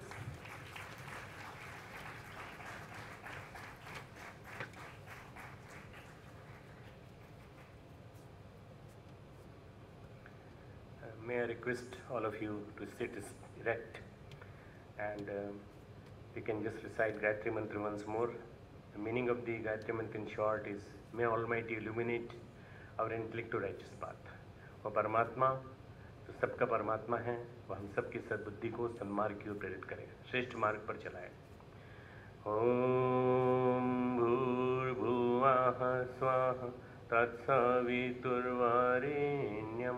भर्गो देवस्य धीमहि धियो यो नः प्रचोदयात्. ओम गुरुर्ब्रह्मा गुरुर्विष्णु गुरुरेव महेश्वरः गुरुः साक्षात् परब्रह्म तस्मै श्री गुरुवे नमः. तस्मै श्री गुरुवे नमः. Present on the dais, our very dear and our very close to us since 2012, John from Norway, our very dear and respected Bhai Hari Singh Ji Khalsa. He just gifted me yesterday a small pen in which there was a wing, and it is just like Rishis used to write. There is an ink bottle also.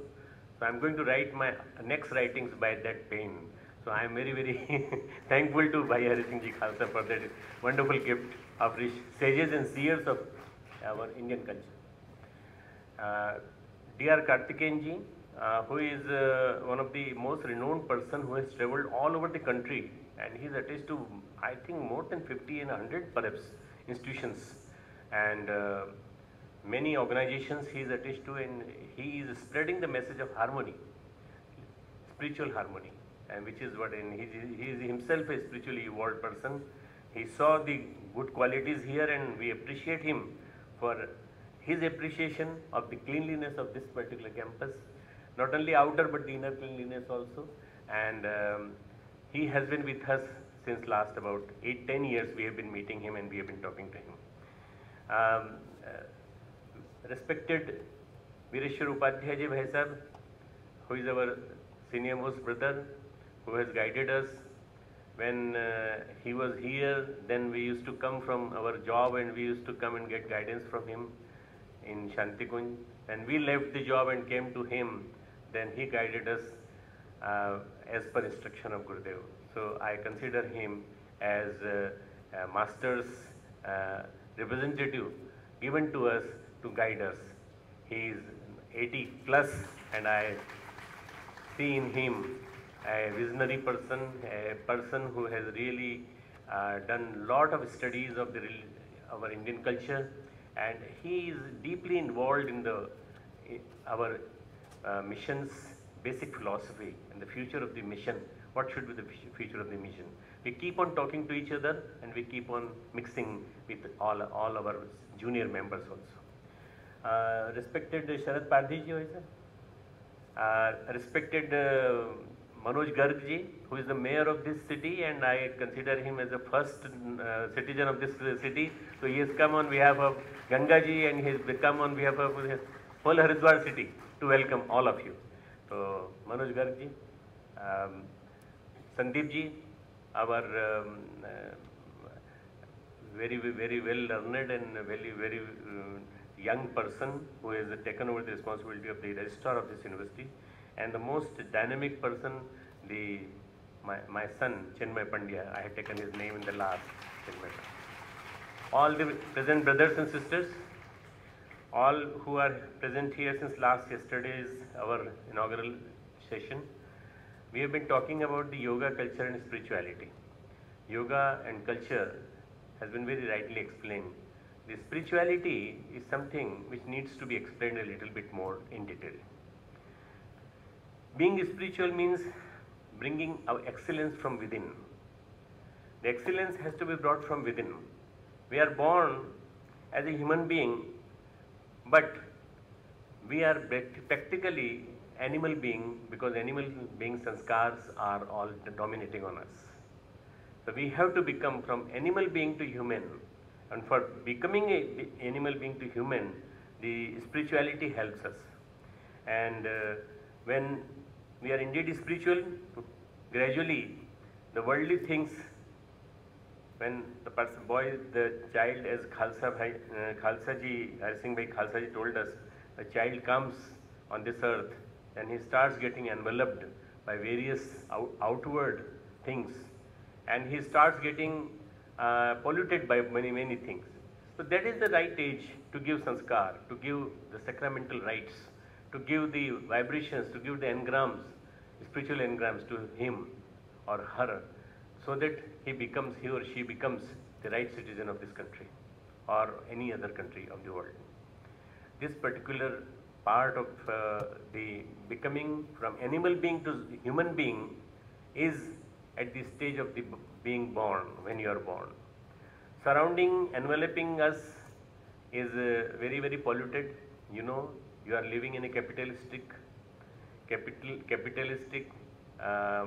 can say, such a polluted planet today, in which there is not only single pollution, but there are many pollutions, especially thought pollution is very strong.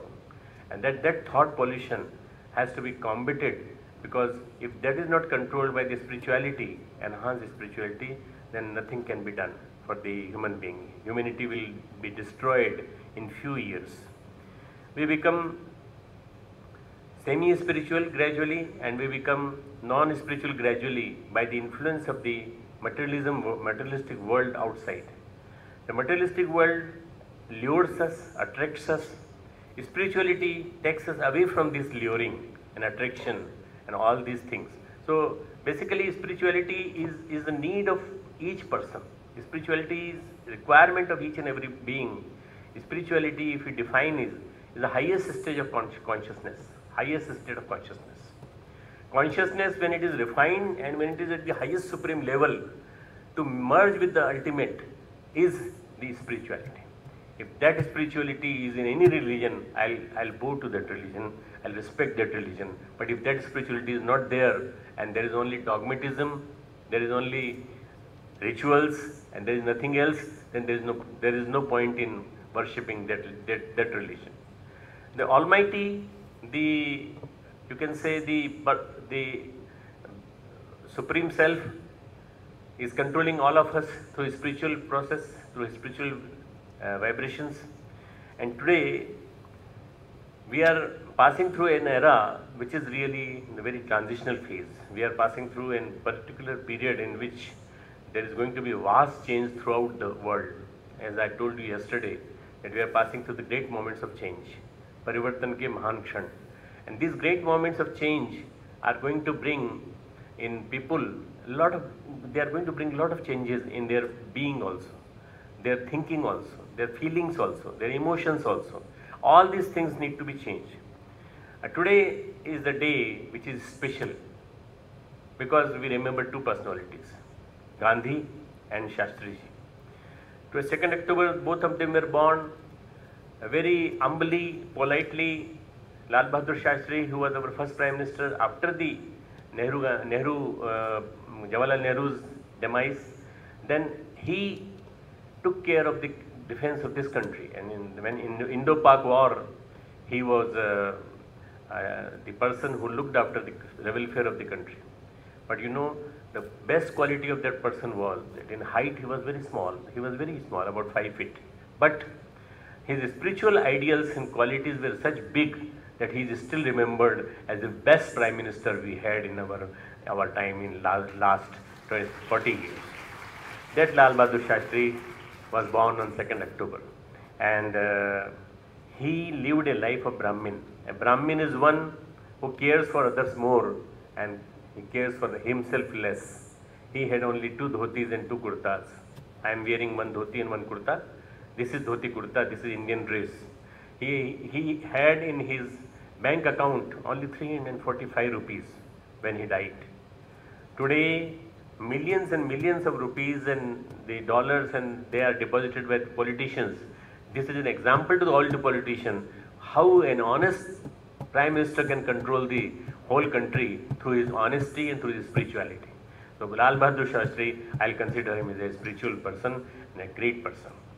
Mahatma Gandhi, you know, by non-violence, by process of disobedience, and by the power of truth.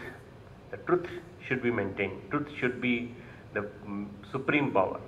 And that he wrote a book, Experiments on Truth, Satya Ke Prayog.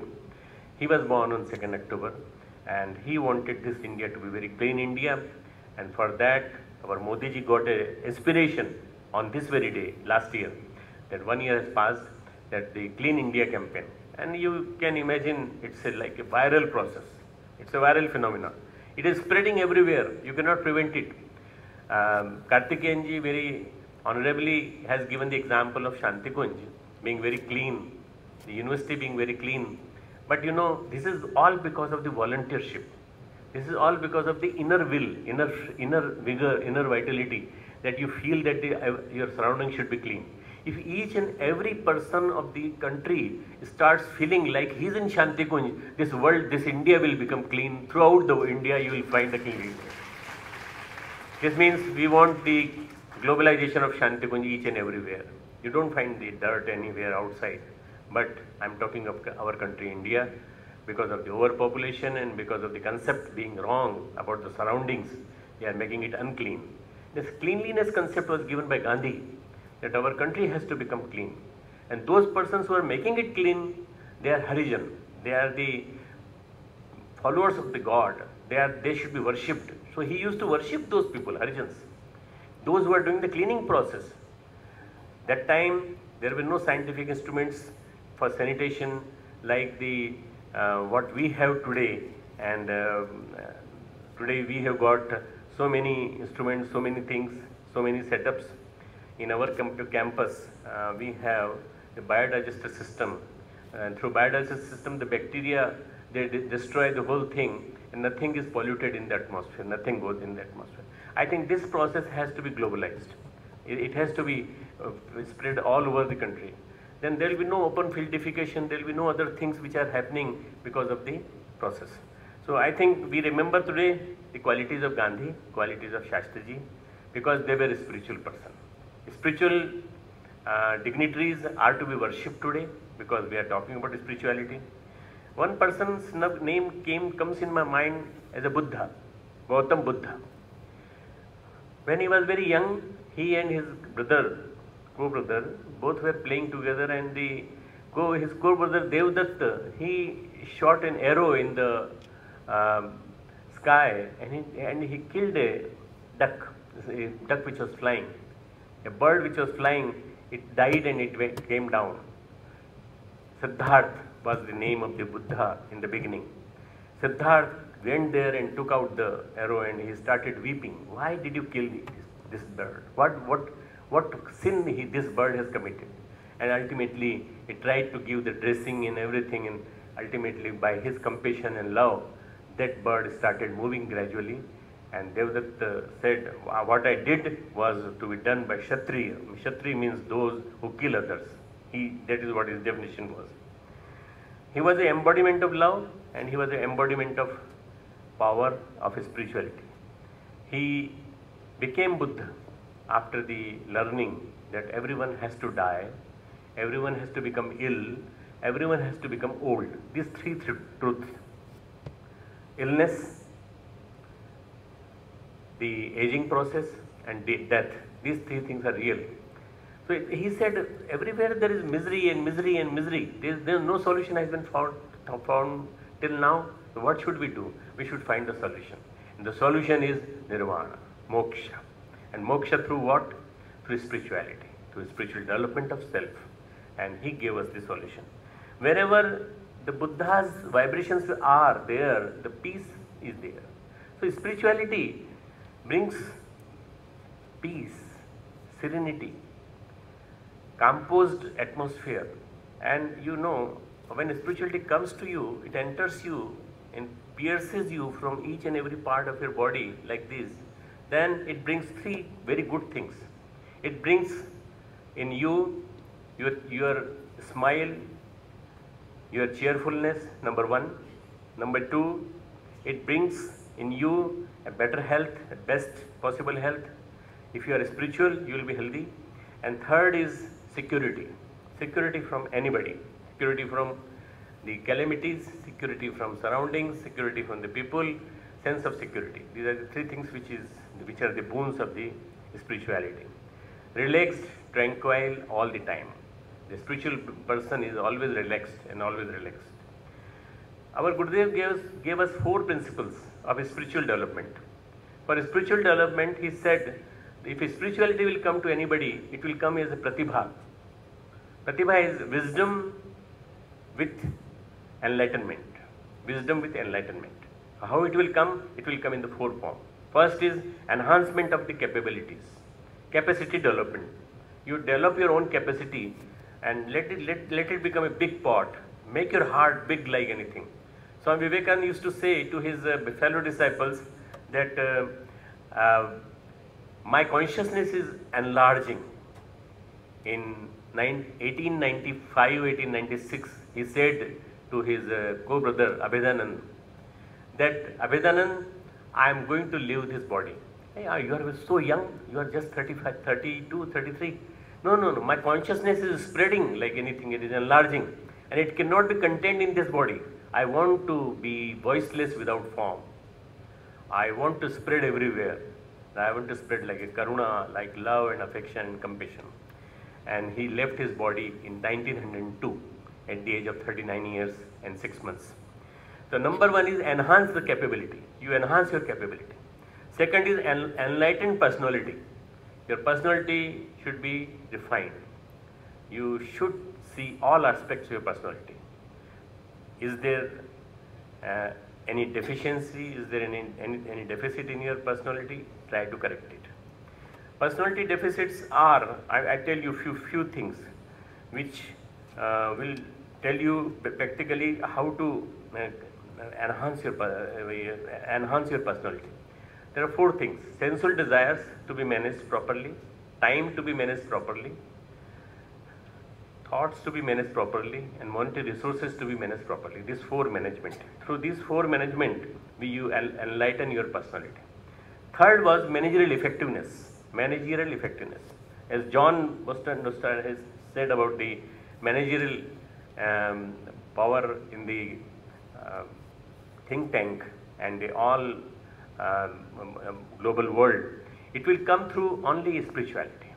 He has to spread spirituality everywhere, and spirituality will bring the managerial effectiveness in them. Fourth is development of leadership. All of you have to become leader. Everyone has to become leader. Lead from front through your qualities. Lead through your principles. Lead through your examples. And if these 4 things are there, you are spiritual. So very clear concept about spirituality, that these 4 things develop the pratibha in you. You need this spirituality. Spirituality, when it comes, you live without fear. You live without fear. Fear is the worst enemy of the person. डर से बड़ा कोई शत्रु नहीं है, डर से बड़ा कोई दुश्मन नहीं है. माँ भाई, माँ भाई, माँ भाई. That is what the Swami Vivekananda used to say in Bengali. Ma bhai means don't have any fear, don't have any fear, because fear is a sin. And this fear is going to erode your inner personality, and it will not let you develop. It will not let you enhance your inner capability. We have in this country a wealth of various saints like Ramakrishna Paramhans, like Swami Vivekananda, and like Sant Gyaneshwar, who at the very early age did the penance, heart penance. He awakened his Kundalini, and ultimately through his wisdom he gave us the knowledge, Gyaneshwari, and he achieved the moksha at a very early age of 18 years. You can imagine how this person would have done the hard endeavor, spiritual endeavor. He is supposed to be the form of the God in the Maharashtra, or in the whole country he is supposed to be. In Gita, which is the Holy Gita, our scripture, there is a verse, Prashantatma Vigadbhi Brahmachari Vrate Sthita. These are the 4 qualities of the enlightened person, the spiritual person. Prashantatma. From inside you should be always full of Shanti. Shanti. Peace, peace, peace. Vigadbhi. Without any fear. Brahmachari Vrate Sthita. Brahmachari means you should have a acharan of Brahman. You should live with all sensual desires in your control. And bina kisi sanshaya, asanshaya, bina kisi sanshaya ke, and without any doubts. So these are the things which are necessary. And then second chapter is Sthit Pragya. Sthit Pragya, it has been given that Prajahati yada kaman sarvan parth manogata. Prajahati yada kaman. All your gradually your desires, your ambitions, your very, very important ambitions, they keep on being shedded as you become spiritual. That's why our spiritual persons, our spiritual beings, very, very enlightened, but without resources, without many things. Mother's love and compassion is an example of spirituality. Mother's love and compassion. And our Gurudev, Pandit Sri Ram Sharma Acharya Ji, was just like a mother to us. He used to deliver love and affection like anything, and he gave us Shakti, gave us mother's love, and due to that mother's love, thousands and thousands and lakhs of people are now bound in the form of family, which Khalsa Ji said, Pranam to I am going to family. You are the part of family. All of you are part of the family, and we, being a member of family, we go to our master who became the master of this family, who became the mentor of this family, and who gave a philosophy of if we change ourselves, the whole world will change. If we change ourselves, the whole world will change. Don't start changing the world, start changing yourself. मनस्थिति से परिस्थिति बनती है. Your thinking makes your surroundings. Surroundings don't make yourself. This is what is the concept which he has given to us. So our master who gave us a concept of self-realization to self-transformation, and this is what he gave. 21st century bright future. Nothing to worry about. 21st century is going to bring a lot of things. In next 10 years we are going to see the peace prevailing everywhere. The problems today are many. I'm just going to enumerate them, not to put you to an unpeace. Nuclear war, 30,000 nuclear warheads, weapons for mass destruction, global warming, terrorism, capitalism, globalization, causing an aggressive sort of process in which the person is living. Loss of flora and fauna, we are losing plants, we are losing the species, we are losing animals also. Loss of peace and harmony, diseased population, migrating population, leaving their own country, leaving their own area, they have to migrate to various areas. I give you the example of 1947 when this country was divided into two, India and Pakistan, and you can see how a big part of the community was transferred from Pakistan to India, and a big part given from India to Pakistan. And this is how it is happening in Syria, it is happening in Iraq, it is happening in the European continent. This is all causing a lot of mental torture and a lot of mental harm. Stresses, psychosomatic disorders and psychiatric illnesses, they are all increased. Drug addiction is on increase. Yoga is the cure for all. Spirituality is the cure for all. So all this we have to do through the process of the spirituality. Perfection in men needs to be unfolded, and this perfection in men will come through the lifestyle being spiritualized. You should live a spiritual lifestyle. That doesn't need to change your uniform, that doesn't need to change your clothing, that needs to change only your thinking format. And if that happens, this world will be a better place to live in.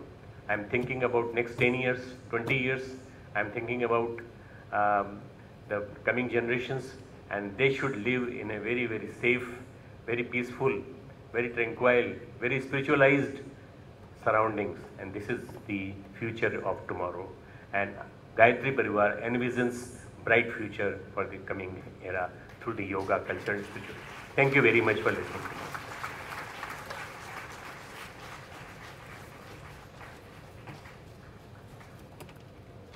We extend our heartiest gratitude to Shraddha for enlightening us with the words of wisdom and telling us the true meaning of spirituality.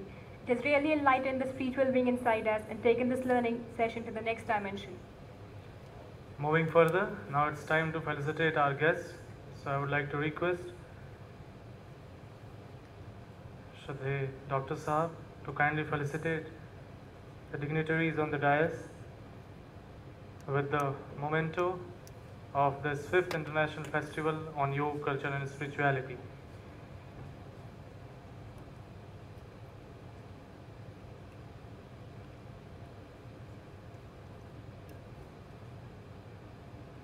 The 18 principles about which the talk was going on are being distributed to all the dignitaries on the dais.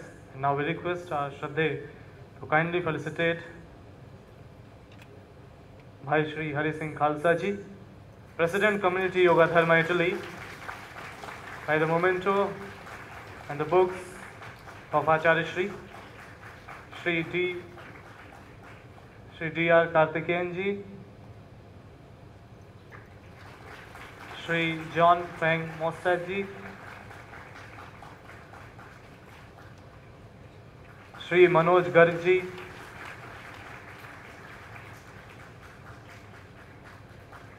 Shri Vireshwar Upadhyay Ji,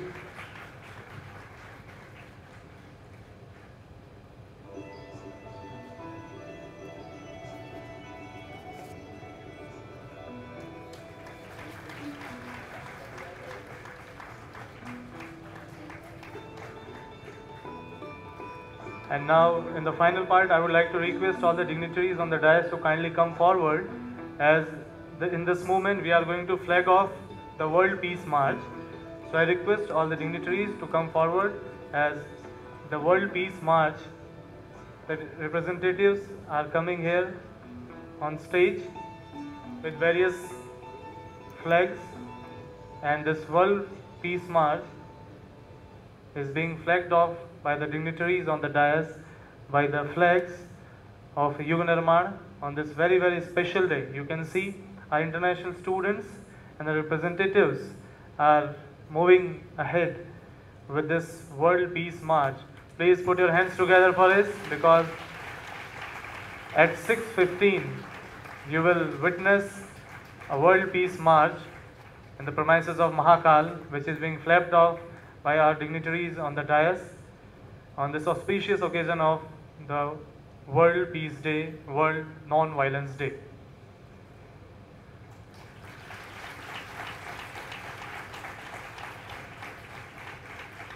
And this is the way, by waving the flag, the World Peace March is being flagged off. I kindly request the volunteers to collect the flags so that this World Peace March can move forward. Thank you. Thank you very much to all the dignitaries on the dais, to all the guests. Let's all recite Shanti Path. Om Deo Shanti Antariksha Gvam Shanti Prithvi Shanti Rapah Shanti Roshadayah Shanti Vanaspatayah Shanti Vishwe Deva Shanti Brahma Shanti Sarvagvam Shanti Shanti Deva Shanti Sama Shanti Redi Om Shanti Shanti Shanti Sarvarista Shushantir Bhavatu. Our dignitaries on the dais are moving. You all are requested to kindly remain seated. And let's once again put our hand together for this wonderful spiritual session in this sojourn of yoga, culture and spirituality in the 5th edition. Just immediately after this, you all